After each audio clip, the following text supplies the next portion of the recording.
안녕하세요. 김유갑의 경제부동산입니다. 구독과 좋아요 부탁드립니다. 2020년 1월 27일 월요일입니다.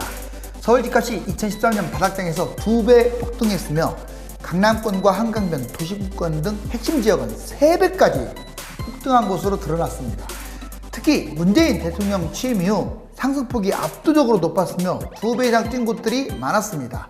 대통령은 집값 불로소득 성장을 해놓고도 안정적인 것처럼 말했다가 다시 부동산 투기와의 전쟁을 선언했고 신년 기자간담회에서는 원상복귀 선언까지 한 상황입니다.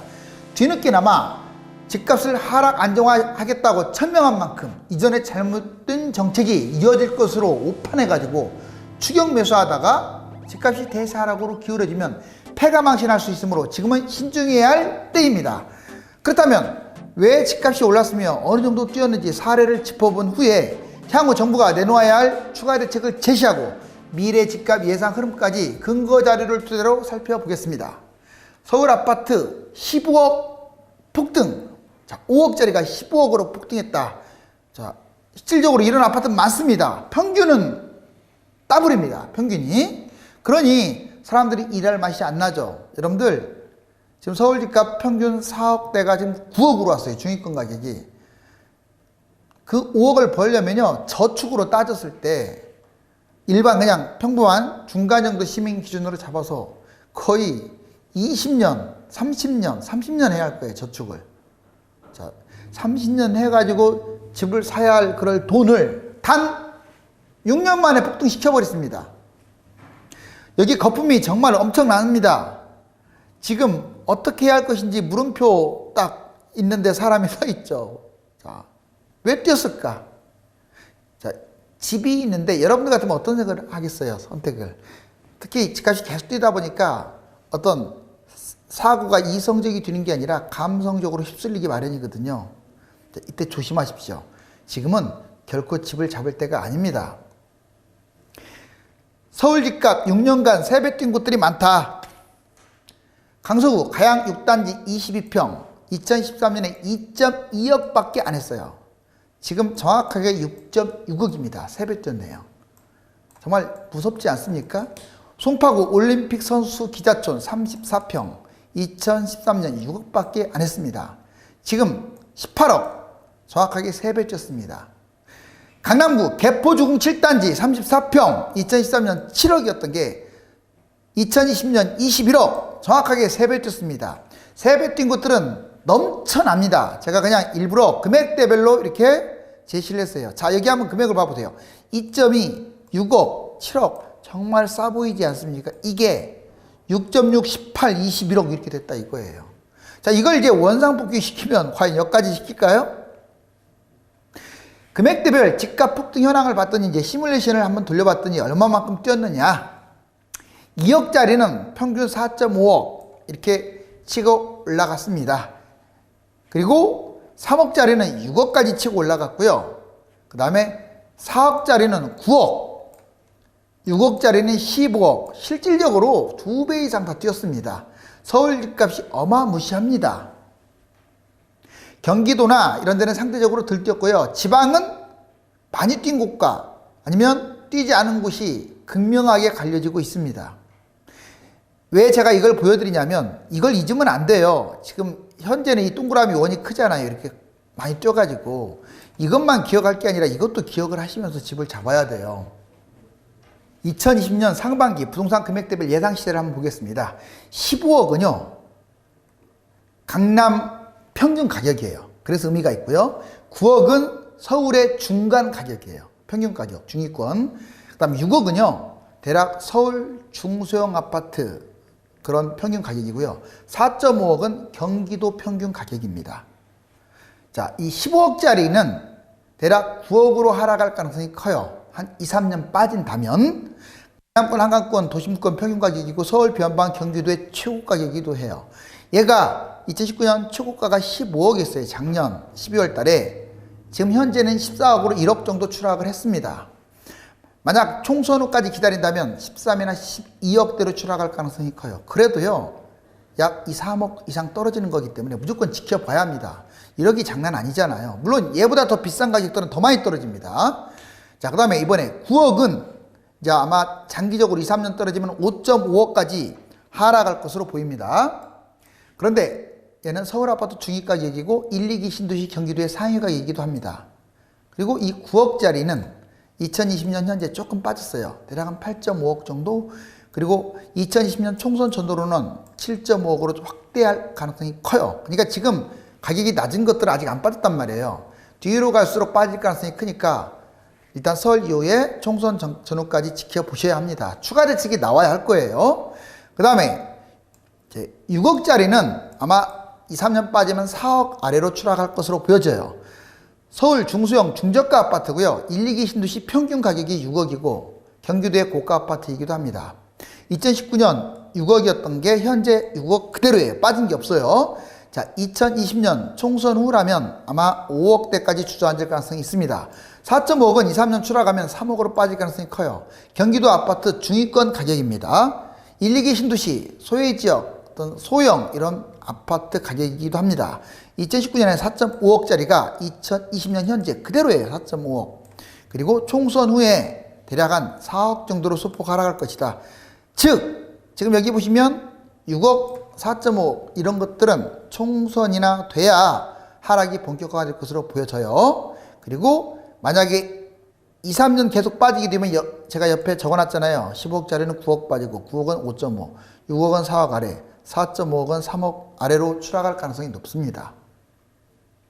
집값 하락시키려면 정책을 이렇게 펼쳐라. 정부 관료들이 몰라서 안 한다고 생각은 안 들어요. 하지만 뭐 다 안다고 또 할 수도 없습니다. 그래서 제가 오늘 정책을 확실하게 제시할 거니까 제발 좀 보시고 8개 다 필요 없어요. 몇 개라도 좀 시행을 하시기 바랍니다. 자, 먼저 임대주택 사업 이거 반드시 폐지시키세요. 왜 안 시킵니까? 하다못해 신규 임대주택 사업 받지 마세요. 그리고 다주택 누진세 강화시켜야 합니다. 임대주택 사업 포함해가지고 당근만 줬잖아요 지금. 자, 당근만 주지 마시고 자, 이거 2년 동안 뭐 비과세로 혜택을 준 다음에 아예 팔게끔 유도한 다음에 그때까지 안 팔면 이제 누진세 적용시키겠다.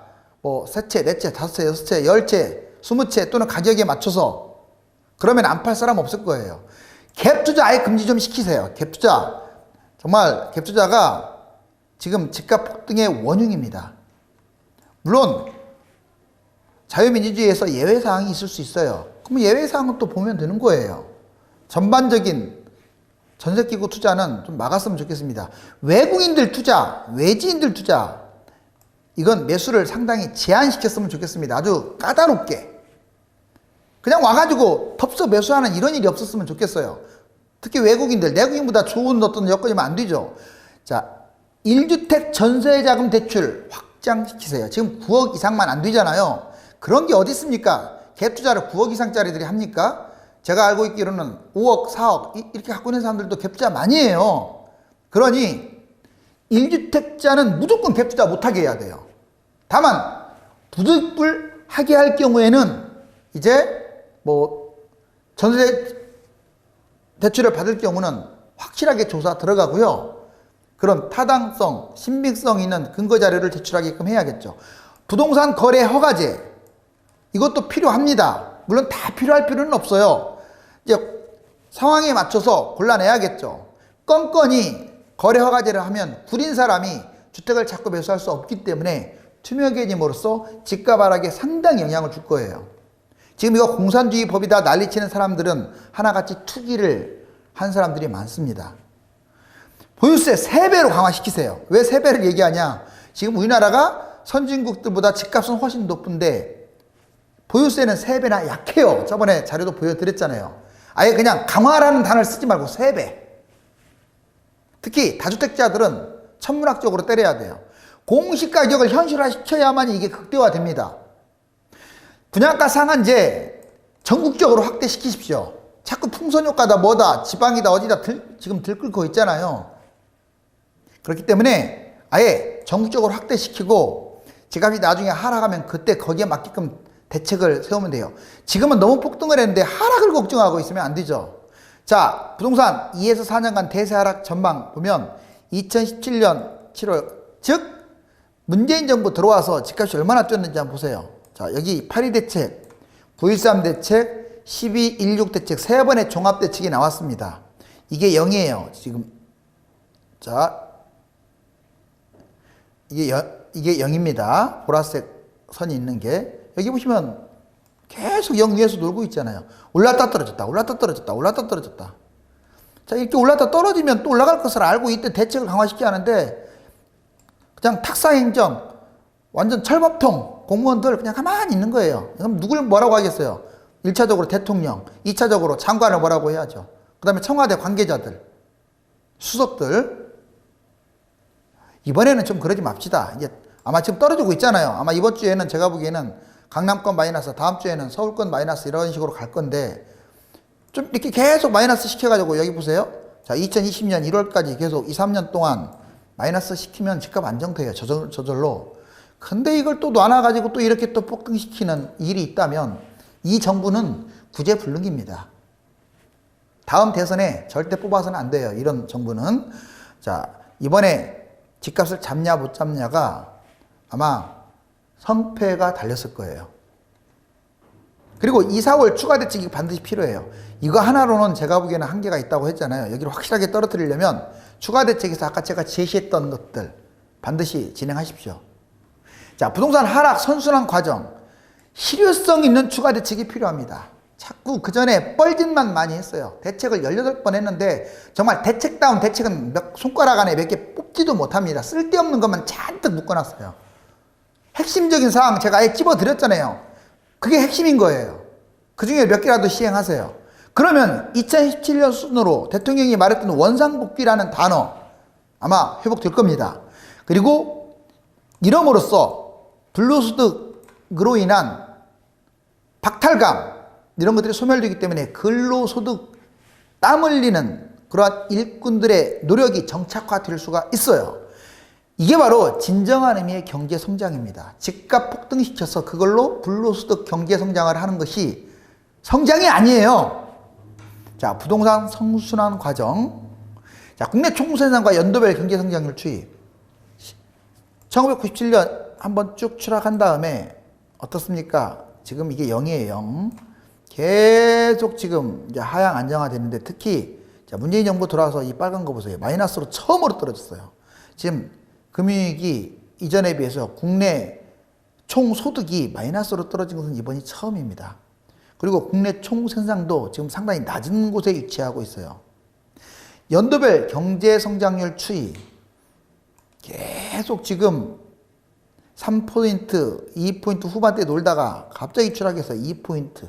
이것도 4분기 때 1.2포인트 선방하는 바람에 2포인트가 됐어요. 다행이에요, 그나마. 이거 상징적인 의미가 있거든요. 1포인트 때가 아니라 2포인트 때라. 이게 경제가 엄중한 사실이 제가 알고 있지만 경제도 망치고 부동산은 더 망치면 안 되잖아요. 서울 아파트 가격이 급등한 배경에는 풍부한 유동성 자금 그리고 저금리 흔히 말하는 공급 부족 이 세 가지잖아요. 그런데 자, 뭐 66%, 54% 전문가들이 이렇게 말을 하고 있어요. 자, 전문가 50명을 선별해서 한번 뽑은 자료인데 자, 정말 형식적인 대답이죠. 뭐 이런 게 어디 있습니까? 이런 게 이거예요. 2번. 경제 원칙 무시한 규제만 했다는 거. 이게 제가 보기에는 90%예요. 정부는 시장을 얼마든지 좌지우지할 수 있는 능력이 있어요. 자, 효율적으로 할 수도 있습니다. 경제 원칙을 무시하고 해야 할 정책을 쓰지 않고 엉뚱한 것만 했기 때문에 집값이 폭등한 거예요. 다주택자 투기 때문에 뛰지 않아요. 자, 그 다음에 월별 신규 임대사업 등록 추이 여기 2017년 12월 보시면 이게 만선이에요. 만선. 여러분들 어떨 때는 서울이 10,000건도 거래가 안 되잖아요. 근데 임대주택 사업 보니까 자 7만, 8만, 6만 9천, 3만 6천 어떻습니까? 엄청나죠. 특히 2017년이고 2019년 이 사이에 엄청나게 이루어졌어요. 지금도 줄어들지를 않고 있습니다. 혜택 없어도 늘어나요. 왜 혜택 없어도 늘어나느냐? 주택수에 포함이 안 되는 그런 놀라운 혜택이 있으니까요. 제발 좀 아파트 뭐 올라가지도 않는 빌라라든가 정말 서민들의 오피스텔 이런 것들은 뭐 임대주택 사업 뭐 5개 있으면 뭐 하겠습니까? 상관없는데 아파트만큼은 확실하게 주택임대 사업 못 내게끔 만들어야 합니다. 서민 집 가지고 장난치면 안 되죠. 벌써 147만, 150만 가구가 묶여 있어요. 임대주택 사업에. 집값 변동과 부동산 경기 순환 내국면. 실질적으로 반포자에 보면 11억짜리, 2017년 5월 달에 11억짜리가 2019년 9월 달에 단 2년 만에 25억, 14억 뛰었잖아요. 2년 만에. 2배 반 뛰었잖아요. 그리고 서울 평균 787만 원이었던 게 1069만 원까지 뛰었고요. 강남 4구는 1095만 원이 1600만 원으로 정말 엄청나게 뛰어버렸습니다. 부동산 경기 순환 변동은 크게 4개가 저점, 정점, 저점, 정점으로 나뉘는데 2005년이 저점, 2009년이 정점 올랐죠? 그래서 떨어져가지고 2014년 저점, 2020년 정점이기 때문에 이제 떨어질 일만 남았다고 저는 보여져요. 이제 아주 상향기 호황을 누르고 이제 꺾이고 있는 그 시점이기 때문에 정말 지금 조심해야 합니다. 2017년 1월 2일부터 여기 지금 0인데 제가 아까 지적했던 거 나오죠? 집값 어때요? 엄청나게 뛰었죠? 그러다가 2019년 초에 이렇게 떨어졌는데 이때 정말 눌러놨었어야 돼요. 이때도 많이 뛰었으니까. 근데 또 치고 올라가는 바람에 12.16 대책 나와서 현재 지금 여기까지 왔어요. 이 0 언저리입니다. 언저리. 이제 마이너스로 돌아설 거예요. 자, 이제 제발 부탁이니까 추가 대책 만들어서 밑으로 뺍시다. 그리고 서울 중위권 평균 가격도 여기 보시면 2015년에 5억밖에 안 됐던 거. 2013년에는 4억대였다고 했죠. 4억대였던 게 지금 8억 7천이지만 실질적으로 9억까지 치고 올라왔습니다. 서울 평균 가격, 중위권 가격이 9억이에요. 더블 이상 뛰었죠. 평균이 더블 뛰었다는 것은 놀라운 거예요. 여기 보시면 전국적으로도 2억대고 3억 5천입니다. 쉽게 말하면 자기 집이 3억 5천대가 되지 않는다면 가난한 거예요. 이해가셨죠? 자, 여기 서울에 집들이 많습니다. 여기. 여러분들이 원하는 건 어느 정도 마이너스를 원합니까? 마이너스 50 정도를 원하시죠? 과거 부동산 흐름은 폭등 아니면 폭락의 연속이었기 때문에 이번 6년간 최장 폭등장이 마무리되면 단순 하락이 아닌 4년간 대폭락이 올 수도 있으니까 정부 정책과 부동산 흐름을 면밀히 주시해야 하겠습니다. 설 연휴 마지막 가족들과 함께 행복하게 보내십시오. 감사합니다.